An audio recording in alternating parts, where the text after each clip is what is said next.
Hello and welcome to the Dominion Daily for January 27th, 2026. We've got a Dark Ages kingdom today, and we have the return of Hermit Market Square.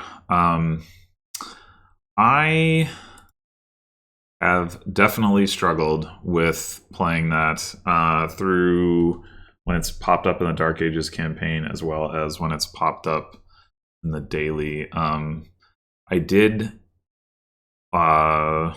recently, after losing one of the dailies that had it, I ended up somebody posted a Tracers video going over how you're supposed to play the combo. So hopefully I'll be a bit better equipped to handle that here.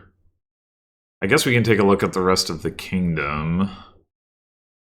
In addition to Hermit trashing shelters, we've got Forager and Junk Dealer trashing. There is no other draw, so that already suggests that Hermit Market Square is going to be the way to go in any case. That was in doubt. Plus actions you can get from Fortress and Squire, and then there are a good number of gains. Obviously, Market Square gives buys and Hermit gains cheap stuff. Forager gives buys, although it's not net buys, except that then we have Fortress, so that it can be. Storeroom can give plus buy, and then Grave Robber can be net gains, including normally not when you trash an action, but in this case, again, there's Fortress, so it could be. So I think the question is, do we just play pure Hermit Market Square, or do we do anything else with it? I think, like, I can believe that doing something else with it would be good. I also tend to think that because the bot doesn't play with play Hermit Market Square, that it doesn't probably matter too much. One of the things that I think I discovered about trying to modify the strategy when I did that the last time that Forager came up in particular is that the fact that Hermit can trash from the discard pile is actually a pretty significant, because Hermit doesn't reduce hand size as much going into like a subsequent Madman play. However, there is Fortress on this board, so in theory you can get around that. And in fact, having just one Fortress in your deck, so long as you can find it, would be enough to, trigger all of the trashing that you want to do. Not only that, but you could actually put it into your hand with Hermit in particular if it was in the discard pile. So at the very least, that seems kind of cool to me.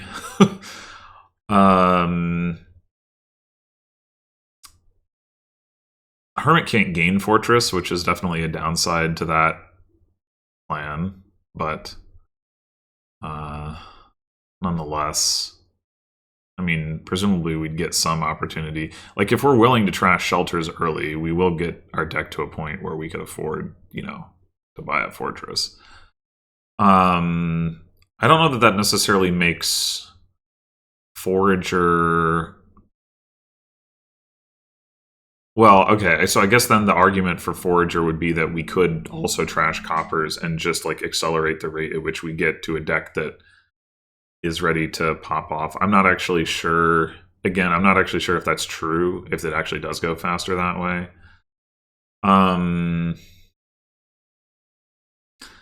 will say it is unfortunate that this is like that this combo appears within a single set specifically with respect to the daily, because it makes it proportionally more likely to show up in the daily than it would be in a full random kingdom.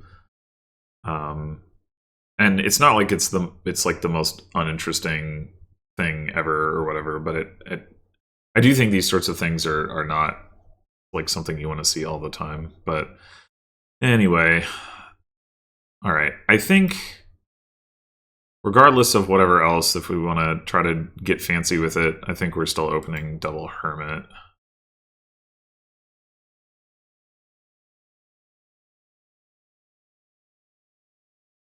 I guess we're taking another one.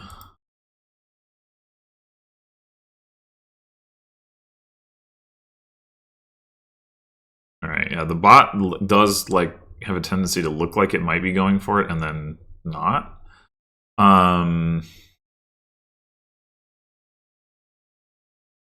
So we can't actually play both of these hermits, which is pretty annoying. Right, so here's already where we have like a bit of an inflection point in what we want to do. I really do want to like, just in terms of my personal preference, want to play this more like not like completely straight forwardly, I guess. So like that would involve, we trash Overgrown Estate, we have a 50-50 chance to draw copper, and we could get that fortress if we wanted to. Fortress wouldn't be a terrible card to have in the deck anyway, because it lets us play multiple hermits in a turn. Let's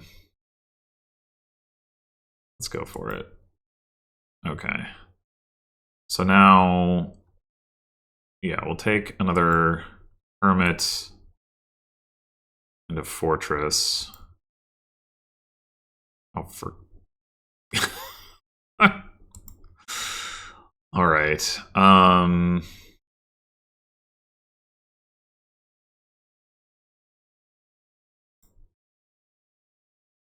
We actually have like 2 sources of plus actions in this deck, but anyway, all right. Take another hermit. Well, keep even on hermits and take a madman to be more accurate. So we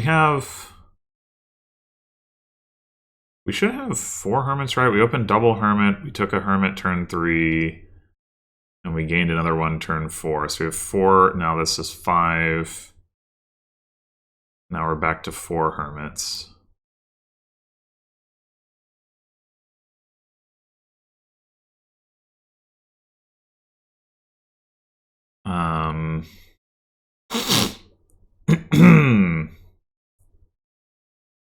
Four hermits and a madman.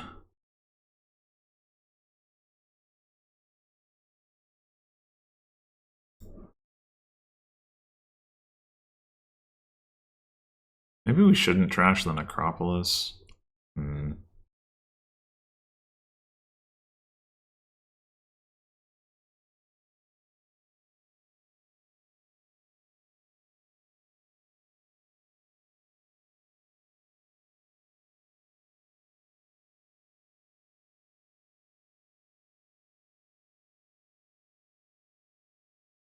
Yeah, I'm gonna say not. All right, so I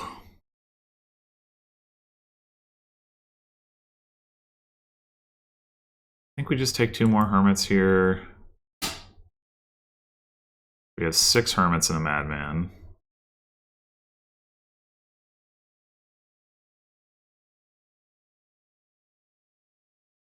Mystic.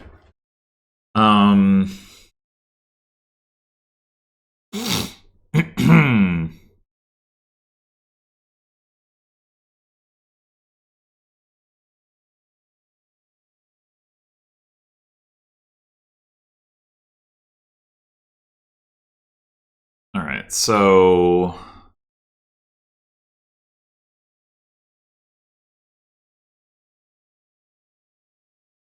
we're actually getting pretty close. Oh, we need the market squares, I guess.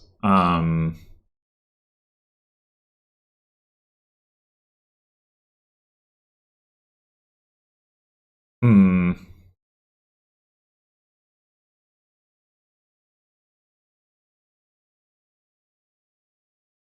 Maybe what we do here. So that now we have 7 hermits and a madman. We could take 2 market squares and then plan to get the madmen up a bit, like on the next couple turns.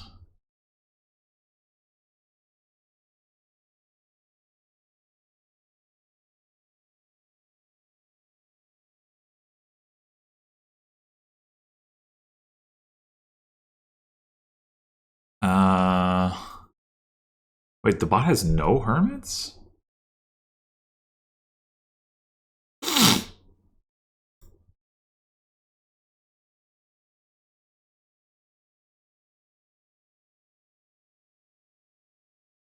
Guess we might as well do that.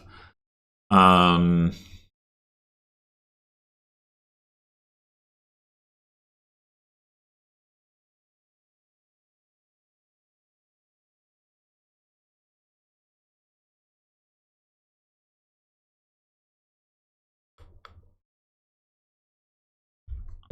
Actually. So 3, 4, 3 hermits down there, and the necropolis. So we will, because we can trash the fortress again, we will be able to put that, like we can play necropolis, then play hermit to trash fortress, and then we can play all of those hermits. Um,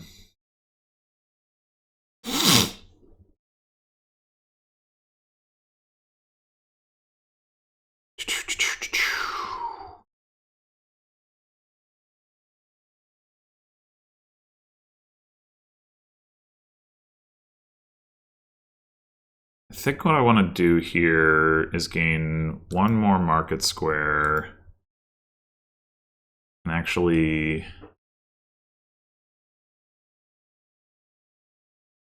one more fortress. Oh, should we play this madman? Um,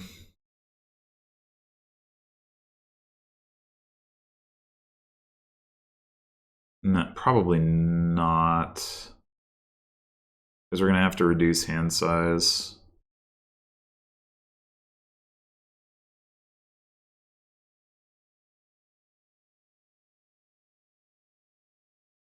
So do this.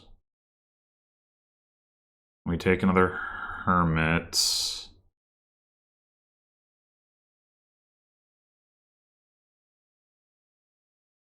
You're gonna have to trigger the shuffle. That's a bit awkward.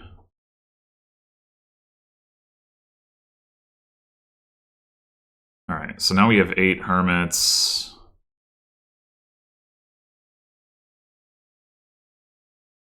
Nine hermits. 10 hermits. And now we're gonna exchange 3 of them. We're gonna have 7 hermits and 4 madmen.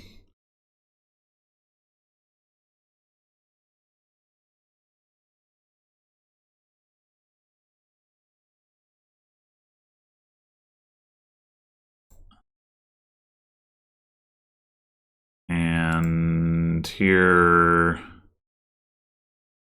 just take, not that this does anything. I guess we could trash the necropolis now. Maybe we should. Market square. Market square.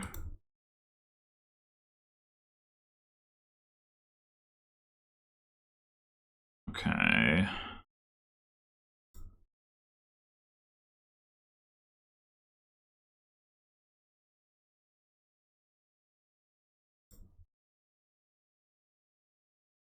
This is probably overkill, but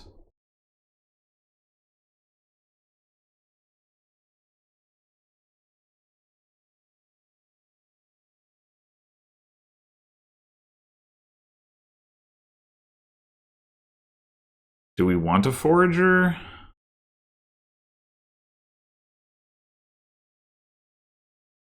If not, then we should just buy Market Square to keep the hermits as hermits.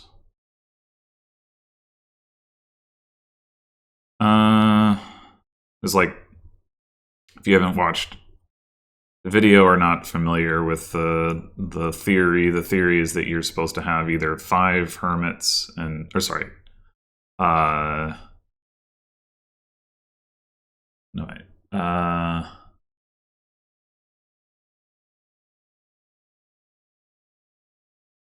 I'm just realizing now that I have this backwards.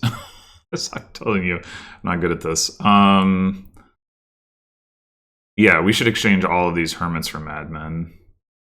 And then we'll have... You're supposed to be like 5 and 2, or... Maybe 6 and 3, 7 and 4 should be okay, though. I don't know. I'm probably doing this, like... doing some overkill here, but... Yeah, actually... I'm pretty sure that I'm supposed to specifically exchange all these hermits. Okay.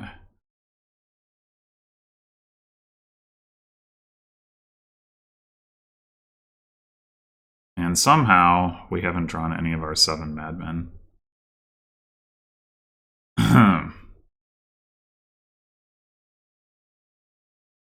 Playing 1 fortress should be fine. If we do... We don't need all of our market squares. But honestly, there's no guarantee. I think I'm just going to pass the turn. And well, is there any reason not to get 1 more madman? Probably not.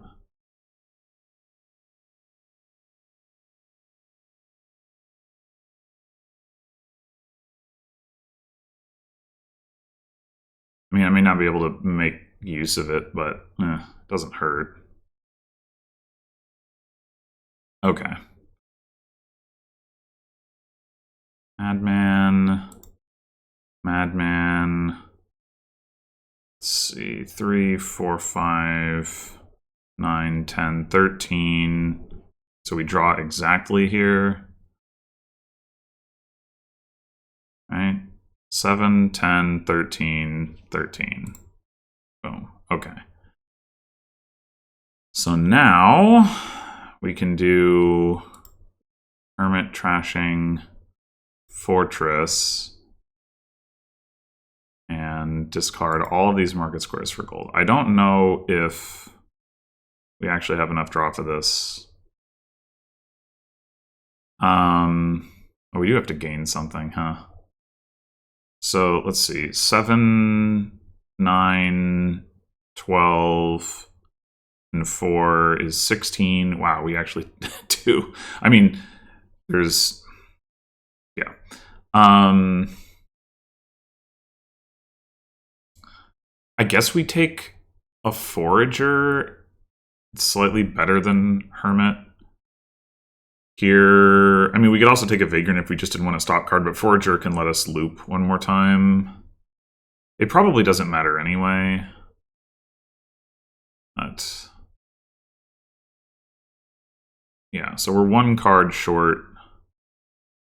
That last card is another market square. Okay.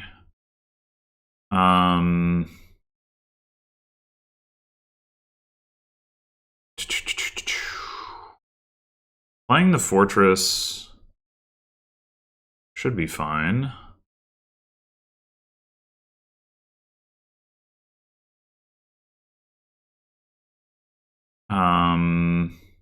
We probably prefer to play the forager over hermit next, because then we don't have to put another card into the shuffle.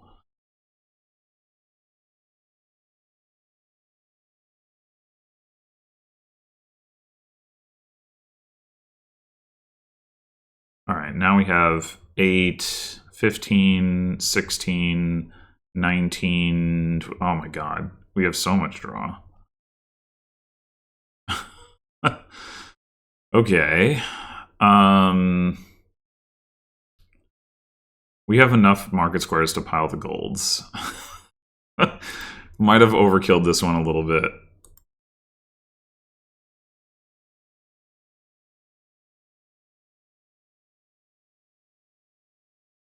have to gain another card. We can't gain enough additional gold for it to matter. So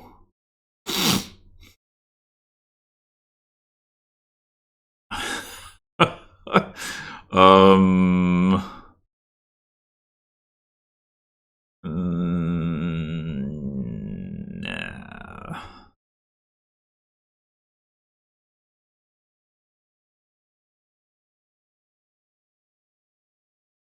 I guess we gain an estate?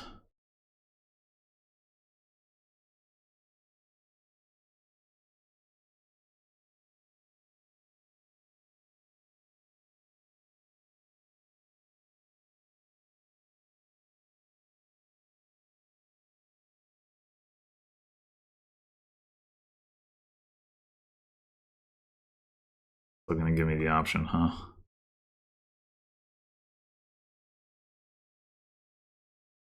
And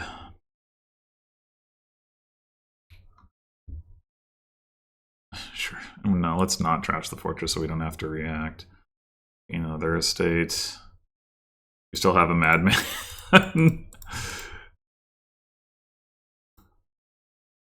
Okay.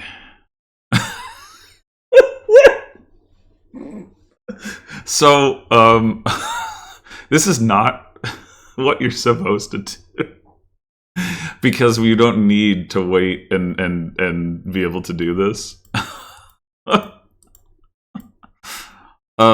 Yeah, I definitely did not like this is super overkill. Did not play this correctly. And I took 13 turns, which is definitely on the high side for this. It's not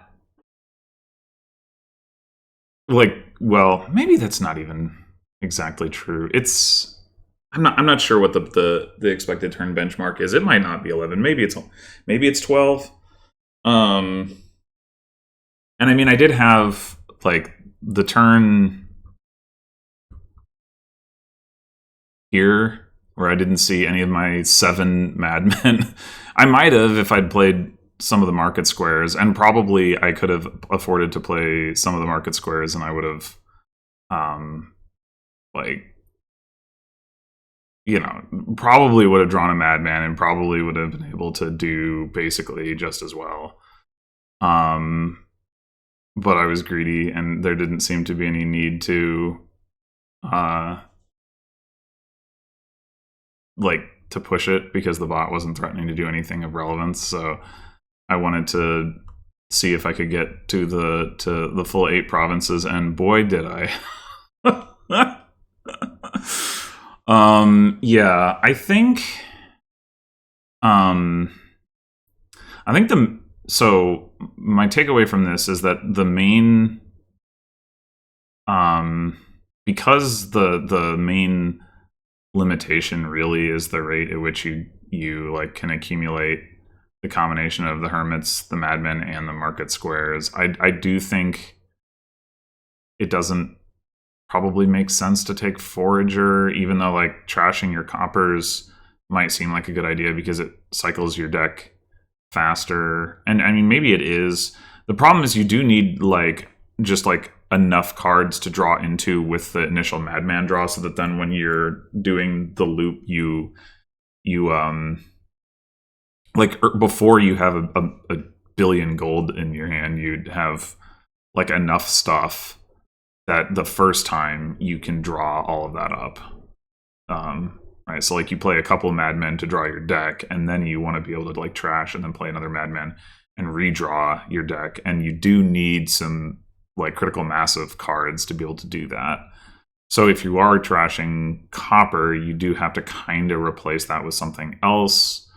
So it doesn't necessarily like help that much. That's one consideration there.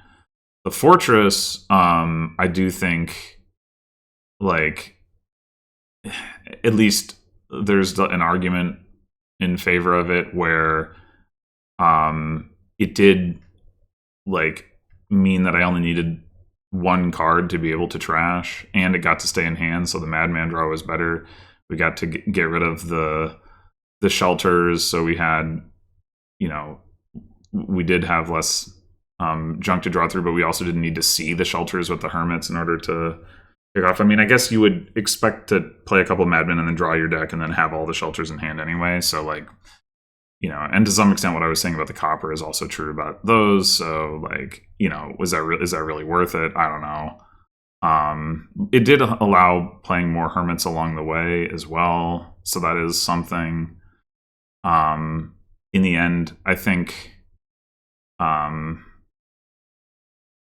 it doesn't feel like it really accelerated me, and that may be because the allowing it more playing of hermits was offset by the cases where I didn't either take a hermit or exchange for madman or whatever because I was gaining a fortress or buying a fortress. So I'm not actually sure that it really did anything, but I don't know. It's just playing completely to like a strict set of rules does feel, even if I'm not doing a very good job at remembering what those rules are, it does feel kind of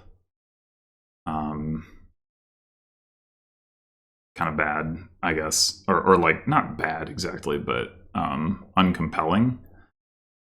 So it is nice to at least like mix something in a little bit. And yeah, I mean, I did totally. I was playing this whole time thinking like, yeah, you need like, you know, it's like either 5 hermits and 2 madmen, or the 7 hermits and 3 madmen or something. And I was like, wait a minute, no, that has to be backwards, doesn't it? Oops. Yeah, I think I actually forget. I know that like 5 madmen and 2 hermits is one of the target numbers. The other one, I think it's 7 and 4, which is what I ended up with, except I actually took an 8th madman on that penultimate turn. But I'd have to rewatch the video to like be 100% sure. The idea is like one of them is the idea is when it's contested versus when it's not contested. So like if your opponent is also going for it, then you can't expect to just get as many madmen as you want. So that's what the logic behind 5 madmen and 2 hermits. And then I think the reason for that specific ratio is because you need to play a couple madmen to draw your deck, and then the remaining madmen can be used to draw the golds that you gain, and that ratio like works out for that in terms of like how many cards you have in the deck, because you know you're gonna have your starting cards to draw through and all that stuff.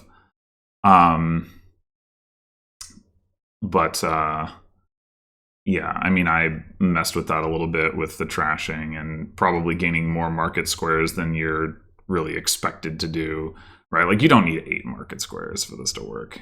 But anyway, it was silly. It was, you know, so I'm okay with it. Anyway, thanks for watching, and I'll see you in the next one.